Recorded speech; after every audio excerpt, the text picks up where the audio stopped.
Hi hello എല്ലാവർക്കും നമ്മുടെ പുതിയൊരു വീഡിയോയിലേക്ക് വീണ്ടും സ്വാഗതം. അപ്പം ഞാൻ കഴിഞ്ഞ വീഡിയോയിൽ പറഞ്ഞിട്ടുണ്ടായിരുന്നു നമ്മൾ ട്രിപ്പ് പോകുന്ന കാര്യം. അപ്പം ആ ദിവസം വന്നെത്തിരിക്കുകയാണ്. ഞങ്ങൾ ട്രിപ്പ് പോകാൻ റെഡി ആയിക്കൊണ്ടിരിക്കുകയാണ് കേട്ടോ. നമ്മൾ വേറെ എങ്ങോട്ടല്ല പോകുന്നത്, ഗോവ. കുറേ നാളത്തെ കാത്തിരിന് ശേഷമാണ് ഇങ്ങനെ ട്രിപ്പ് ഇപ്പോൾ വന്നെത്തിയിരിക്കുന്നത്. പിന്നെ നമ്മൾ ഗോവ മാത്രമല്ല കേട്ടോ പോകുന്നത്. നമ്മൾ പോകുന്ന വഴി കൊല്ലൂരും മൂകാംബികയിൽ കയറുന്നുണ്ട്. ശിവമോളെ അവിടെ എത്തണം. അപ്പോൾ നേരെ ആദ്യം കൊല്ലൂർക്കാണ് പോകുന്നത്. അവിടെ നിന്ന് നേരെ മുരുടേശ്വര ടെമ്പിളിൽ കയറും. പിറ്റേ ദിവസമായിട്ട് നമ്മൾ ഗോവയ്ക്ക് പോകുന്നത്. നമ്മൾ വിഷുവിന് ഉണ്ടാവില്ല. വിഷു കഴിഞ്ഞിട്ട് പിറ്റേ ദിവസമാണ് നമ്മളിവിടെ എത്താം. ഇന്ന് ഫ്രൈഡേ ആണ് കേട്ടോ. അപ്പോൾ ഇന്ന് രാത്രി ഫുഡൊക്കെ കഴിച്ചിട്ട് പതുക്കെ പോകാമെന്നാണ് കരുതിക്കൊണ്ടിരിക്കുന്നത്. നമ്മൾ നമ്മുടെ വണ്ടിക്കാണ് കേട്ടോ പോകുന്നത്. കാറിനാണ് പോകുന്നത്. സ്ഥലത്തായിട്ടൊരു 2 ഫ്രണ്ട് ഉണ്ട്, പിന്നെ ഒരാളുടെ ഫാമിലി ഉണ്ട്. അപ്പോൾ 3 പേർക്ക് മാറി മാറി ഡ്രൈവൊക്കെ ചെയ്യാമല്ലോ. അപ്പം അങ്ങനെ റെഡി ആക്കുവാണ്, എല്ലാം പാക്ക് ചെയ്തൊക്കെ വെച്ചേക്കുവാണ്. ഇനി രാത്രി ഫുഡൊക്കെ കഴിച്ചിട്ട് പതുക്കെ ഇറങ്ങും കേട്ടോ. അപ്പോൾ ബാക്കി വിശേഷങ്ങളൊക്കെ നമുക്ക് വഴിയെ കാണാവേ. ഗൈസ്, ഞങ്ങൾ പോവാണ്. സമയം 8 മണിയൊക്കെ ആയിട്ടുണ്ട്. അപ്പോൾ പോയിട്ട് വരാവേ. ബായ്. അങ്ങനെ നേരെ ഞങ്ങൾ ഫ്രണ്ടിൻ്റെ വീട്ടിൽ പോയി. അവരെല്ലാവരും കാറിൽ കയറി ഞങ്ങൾ അങ്ങനെ ഞങ്ങളുടെ യാത്ര ഇവിടെ തുടങ്ങുകയാണ്. ഗൈസ് പോയിക്കൊണ്ടിരിക്കുകയാണ്. ഹായ്. എൻ്റെ പ്ലാനിങ് എന്തായിരുന്നു ചോദിച്ചാൽ, രാത്രിയില്ല നമ്മൾ പോകുന്നത്. അപ്പോൾ വണ്ടി കയറാൻ, കിടന്നുറങ്ങാം, വെളുപ്പാകുമ്പോൾ അവിടെ എത്തും. അങ്ങനെയൊക്കെ ഉള്ള പ്ലാനിങ്ങിലായിരുന്നു ഞാൻ ഇരുന്നേച്ച്. പക്ഷെ എനിക്ക് എക്സൈറ്റ്മെൻറ്റ് കാരണമാണോ എന്ന് അറിയില്ല, ഞാൻ അന്നത്തെ ദിവസം ഉറങ്ങിയില്ല. ആദ്യമായിട്ടാണ് ഞാൻ അത്രയും നേരം ഉറങ്ങാണ്ടൊക്കെ ഇരിക്കുന്നത് കേട്ടോ. എനിക്കറിയില്ല, ഉറക്കമേ വരുന്നുണ്ടായിരുന്നില്ല. പിന്നെ വെളുപ്പായപ്പോൾ ഞങ്ങളെല്ലാവരും കൂടി ഒരു സ്ഥലത്ത് ഇറങ്ങിയതാ, ഒന്ന് കോഫിയൊക്കെ കുടിച്ചൊന്ന് റീസെറ്റ് ആയിക്കൊണ്ടിരിക്കുകയാണ്. പക്ഷെ ഉറങ്ങാത്തതിൻ്റെ ക്ഷീണം എനിക്ക് പിറ്റേ ദിവസമായിട്ടോ കിട്ടിയത്. ഒരു രക്ഷയുണ്ടായിരുന്നില്ല, ഭയങ്കര ക്ഷീണമായിരുന്നു. ഞങ്ങൾ ചായ കുടിക്കാൻ നേരം ശിവു ഇവിടെ കാറി കിടന്ന് നല്ല ഉറക്കമായിരുന്നു കേട്ടോ.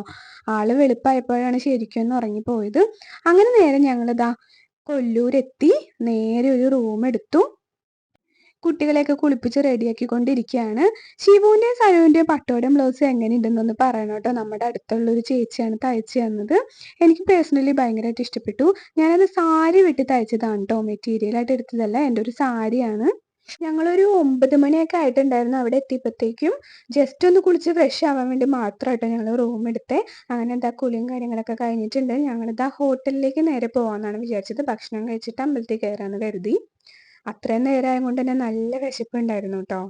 അപ്പോൾ രാത്രി ഉറങ്ങാത്തതിൻ്റെ ക്ഷീണവും വിശപ്പും കൂടി ആയപ്പോഴത്തേക്കും ഞാൻ ഇവിടെ മുതലേ ചെറുതായിട്ട് ഇങ്ങനെ തളർന്ന് തുടങ്ങുന്നുണ്ടായിരുന്നു. അങ്ങനെ നേരെ ഹോട്ടലിൽ വന്നു വെയിറ്റ് ചെയ്തിരിക്കുകയാണ്. സത്യം പറഞ്ഞ ഭക്ഷണം വലിയ രീതിയിലുള്ള രുചിയൊന്നും ഉണ്ടാവില്ല എന്ന് കരുതിയിട്ടാണ് ഞാൻ ഇരുന്നത്. പക്ഷേ സത്യത്തിൽ കേരളത്തിൽ പോലും ഇത്രയും രുചിയിലുള്ള മസാല ദോശ ഉണ്ടോ എന്ന് ഞാൻ ചിന്തിച്ചു പോയായിരുന്നു കേട്ടോ. അത്ര ടേസ്റ്റ് ഉണ്ടായിരുന്നു മസാല ദോശയ്ക്ക്. പിന്നെ വിശപ്പുള്ളത് കൊണ്ട് തന്നെ ഞാൻ ആദ്യമായിട്ടാണ് 2 മസാല ദോശ തിന്നുന്നത്.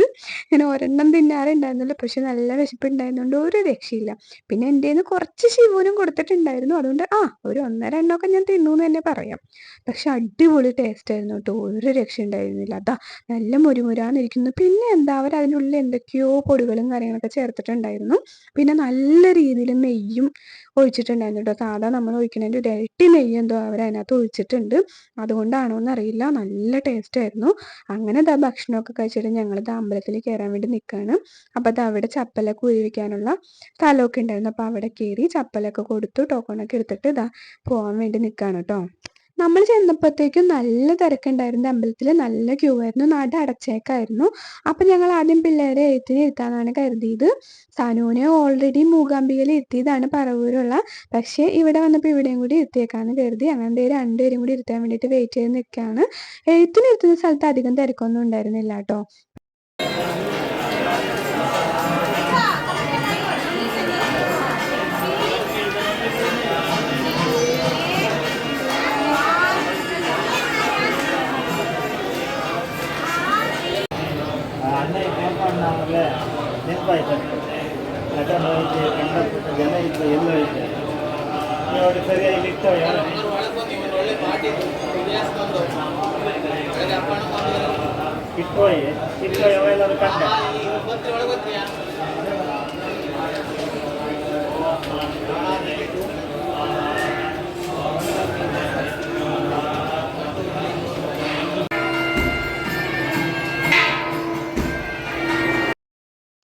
അങ്ങനെ എഴുത്തിനൊക്കെ ഇരുത്തിയതിന് ശേഷം ഞങ്ങളിതാ തൊഴാൻ വേണ്ടി നിൽക്കുകയാണ്. കുറച്ച് നേരം ഞങ്ങൾ വെയിറ്റ് ചെയ്ത് നിന്നിരുന്നു. പക്ഷേ ക്യൂ അനങ്ങാണ്ടായപ്പോൾ ഞങ്ങൾ 100 രൂപയുടെ ഒരു ടിക്കറ്റ് എടുത്തിട്ടാണ് നിന്നത്.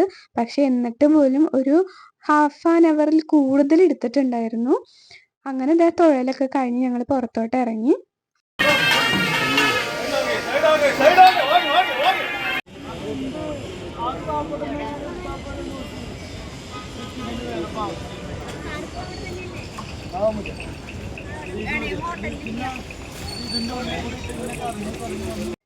അവിടെ നിന്ന് ഇറങ്ങി നേരെ ഞങ്ങൾ ഭക്ഷണമൊക്കെ കഴിച്ചു. അന്നത്തേക്കുള്ള ഭക്ഷണം ഞങ്ങൾ കൊണ്ടുപോയിട്ടുണ്ടായിരുന്നു കേട്ടോ.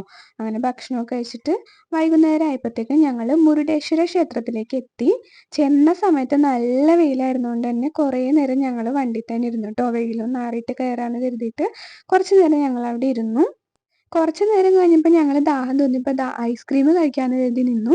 എല്ലാ ഫ്ലേവറിനും 50 രൂപയായിരുന്നു ഉണ്ടായിരുന്നത്. കോണ്ടോപ്പാണ് കേട്ടോ വാങ്ങിയത്. പക്ഷെ എല്ലാം നല്ല ടേസ്റ്റ് ഉണ്ടായിരുന്നു. ആ നേരത്ത് ആ ഒരു ഐസ്ക്രീം കഴിച്ചപ്പോഴത്തേക്കും നല്ല ആശ്വാസം തോന്നിയായിരുന്നു. അങ്ങനെ ഐസ്ക്രീമൊക്കെ കഴിക്കൽ കഴിഞ്ഞിട്ട് ഞങ്ങളിതാ വെയിലൊക്കെ ഒന്ന് ആറിയപ്പോഴത്തേക്കും പതുക്കെ നടന്നു തുടങ്ങി.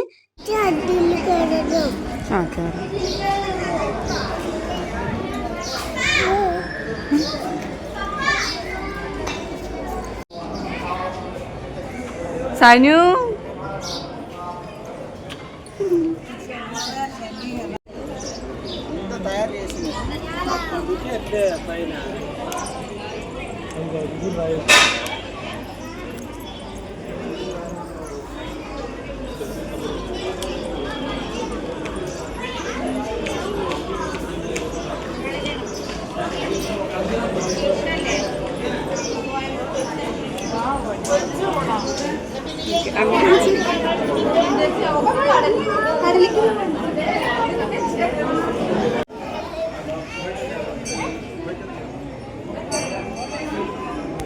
അവിടുന്ന് നേരെ നമ്മൾ ഭൂകൈലാസ കേവിലേക്കാണ് കേട്ടോ കയറി ചെല്ലുന്നത്. അതൊരു കേവാണ്. ഉള്ളിൽ കയറുമ്പോൾ തന്നെ നല്ലൊരു കൂളിംഗ് ആണ് കേട്ടോ. നല്ല തണുപ്പൊക്കെ ഉണ്ടായിരുന്നു. അതിൻ്റെ ഉള്ളിലായിട്ട് മുരുടേശ്വരുമായി ബന്ധപ്പെട്ട നമ്മുടെ പുരാണ കഥാപാത്രങ്ങളെല്ലാം ശില്പരൂപത്തിൽ നിർമ്മിച്ചിട്ടുണ്ടായിരുന്നു. നമുക്കെല്ലാം ജസ്റ്റ് അതൊന്ന് വാച്ച് ചെയ്തിട്ട് വരാം.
അവിടെ നിന്ന് ഇറങ്ങിയിട്ട് നേരെ നമ്മൾ ഈ കാണുന്ന രാജഗോപുരത്തിലേക്കാണ് പോയത്.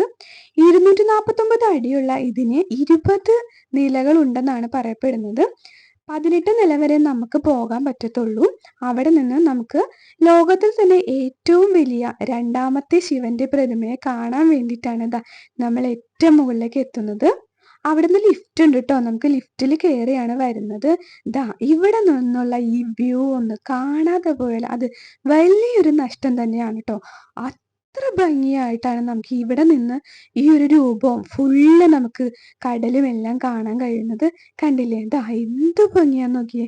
ദാ നമ്മുടെ കാർ അവിടെ കിടക്കുന്നുണ്ട് ട്ടോ. അപ്പൊ ചേട്ടൻ പറയുന്നു കാർ ഒന്ന് കാണിച്ചു കൊടുക്കുന്നൊക്കെ. അപ്പൊ ഞാൻ ദാ ഒന്ന് കുറച്ച് സൂമൊക്കെ ചെയ്ത് എടുത്തതാണ്. കണ്ടോ? എന്ത് രസാല്ലേ? സൂര്യനൊക്കെ നിക്കുന്ന കണ്ടോ? പിന്നെ അത് മാത്രല്ല ട്ടോ, കാറ്റ്. അയ്യോ! ഒരു രക്ഷയില്ല. അത്രയും നമുക്ക് ചൂടെടുക്കുന്ന സമയത്ത് ഇവിടെ വന്ന് നിന്ന് ആ കാറ്റൊക്കെ കൊണ്ട് ആ വ്യൂ ഒക്കെ കാണുമ്പോൾ ഉള്ളൊരു വൈബ്, അയ്യോ! ഒരു രക്ഷയില്ല. അടിപൊളിയാട്ടോ. എനിക്കൊന്നും പറയാനില്ല. സൂപ്പറാണ്. ഇവിടം വരെ വന്നിട്ട് ഇതിലൊന്ന് കേറിയില്ലായിരുന്നെങ്കിൽ ഭയങ്കര നഷ്ടമായി പോയേനെന്ന് ആ സമയത്ത് തോന്നിയിരുന്നു. പിള്ളേര് അവിടെ എത്തിയപ്പോഴത്തേക്കും ഭയങ്കര ആക്റ്റീവായിട്ട് അവര് പിന്നെ അവിടെ ഓടിക്കളിച്ചൊക്കെ നടക്കാൻ തുടങ്ങി. പിന്നെ നമുക്ക് ലിഫ്റ്റിന്റെ ചാർജ് മാത്രമേ ഇവിടെ വരുന്നുള്ളൂ. അത് 20 രൂപയായിരുന്നു ട്ടോ. പിന്നെ ദാ വിനുവും പിള്ളേരും എല്ലാവരും കൂടി അവിടെ ഇരുന്ന് കളിയൊക്കെയായി. നല്ല കാറ്റുള്ളത് കൊണ്ട് തന്നെ കുറച്ചധികം നേരം ഞങ്ങൾ അവിടെ ഇരുന്ന് വിശ്രമിച്ചിട്ടുണ്ടായിരുന്നു. കുറച്ചു നേരം അവിടെ കാറ്റും കൊണ്ടൊക്കെ ഇരുന്ന് പതുക്കെ താഴെ പോകുന്ന കരുതിയിട്ട് ഞങ്ങൾ മാക്സിമം അവിടെ ഇരുന്നിട്ടുണ്ടായിരുന്നു. നമുക്ക് അവിടെ നിന്ന് ഇറങ്ങാനേ തോന്നില്ല. അത്രയ്ക്കൊരു കൂളിംഗ് ഉണ്ടായിരുന്നു. അങ്ങനെ ദാ കുറേ നേരം അവിടെ ഇരുന്ന് കളിയൊക്കെ കഴിഞ്ഞിട്ട് ഞങ്ങൾ പിന്നെ പതിയെ താഴത്തേക്ക് പോയി. താഴത്ത് ഞങ്ങൾ എത്തിയപ്പോഴത്തേക്ക് സന്ധ്യയായിട്ടുണ്ടായിരുന്നു. അപ്പത്തേക്കും ദാ ഇവിടെ ലൈറ്റും കാര്യങ്ങളൊക്കെ ഇട്ടിട്ടുണ്ടായിരുന്നു. മാറി മാറി ലൈറ്റിന്റെ കളേഴ്സ് വരുന്നുണ്ടായിരുന്നു ട്ടോ. നല്ല ഭംഗിയുണ്ടായിരുന്നു കാണാനായിട്ട്. അതൊക്കെ കഴിഞ്ഞ് താഴെ എത്തി. ചേട്ടൻ ദാ പിള്ളേർക്ക് കഴിക്കാനൊക്കെ ഓരോ സാധനങ്ങളൊക്കെ വാങ്ങിച്ചിട്ടുണ്ടായിരുന്നു. അപ്പൊ ഇത്രേ ഉള്ളൂ നമ്മുടെ ആദ്യത്തെ ദിവസം. നെക്സ്റ്റ് പാർട്ട് നമുക്ക് അടുത്ത വീഡിയോയിൽ കാണാവേ. അപ്പൊ അതുവരേക്കും ടാറ്റാ ബൈ ബൈ.